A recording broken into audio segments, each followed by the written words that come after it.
প্রিয় বন্ধুরা আসসালামু আলাইকুম। আপনারা কেমন আছেন? প্রিয় বন্ধুরা, আশা করি সকলেই আল্লাহ তাআলার অশেষ রহমতে আপনারা ভালো আছেন। তো প্রিয় দর্শক, আজকে আমি এমন একটি কৃষি ভিডিও নিয়ে আলোচনা করব। তো ভাইরা, এই কৃষি ভিডিওটি থেকে আপনারা 100% কার্যকরী উপকার পাবেন।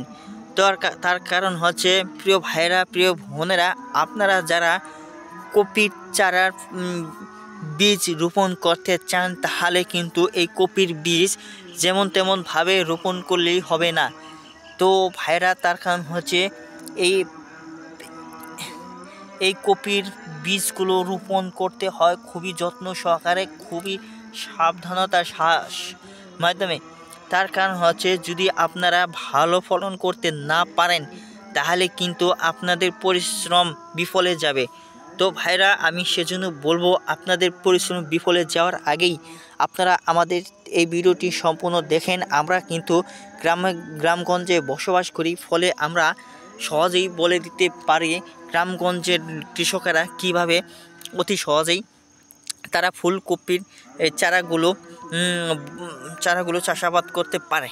তো ভাইয়েরা, অবশ্যই দেখতে পাচ্ছেন তারা কিভাবে টুঙের মতো করে সুরক্ষিত করার জন্য একটি টুং তৈরি করে নিয়েছে, যাতে করে কোনো কিছুই সমস্যা না করতে পারে। তো ভাইয়েরা, আপনারা কি করবেন, এই কপির বীজগুলো রোপণ করার আগে আপনারা জমিতে এমনভাবে মাটিগুলো ঝুরঝুরা করে নেবেন। তারপর ঝুরঝুরে নেওয়ার পর আপনারা যে স্থানে কপির বীজগুলো রোপণ করবেন, সেই স্থানের জমি একটু হালকা উঁচু করে নেবেন। উঁচু করে নেওয়ার পর আপনারা সেই জমিতে খেয়াল দেখবেন কোনো প্রকার ঘাস না থাকে। যদি বন্ধুরা কোনো প্রকার ঘাস থাকে, তাহলে কিন্তু ভালো ফলন হবে না।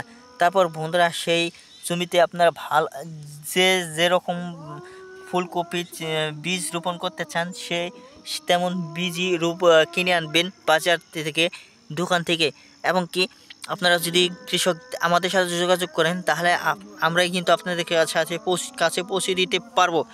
তারপর বন্ধুরা, এরকম যদি বড় হওয়া শুরু করে ফুলকপির চারাগুলো, তারপর আপনাকে এরকমভাবে দেখতে পাচ্ছেন বেড়া দিয়ে নিতে হবে। তো ভাইরা, তারপরে আপনারা এরকম ফুলকপির চারা থেকে সরাসরি এরকমভাবে রোপণ করতে পারবেন জমিতে। ধন্যবাদ আপনাদেরকে।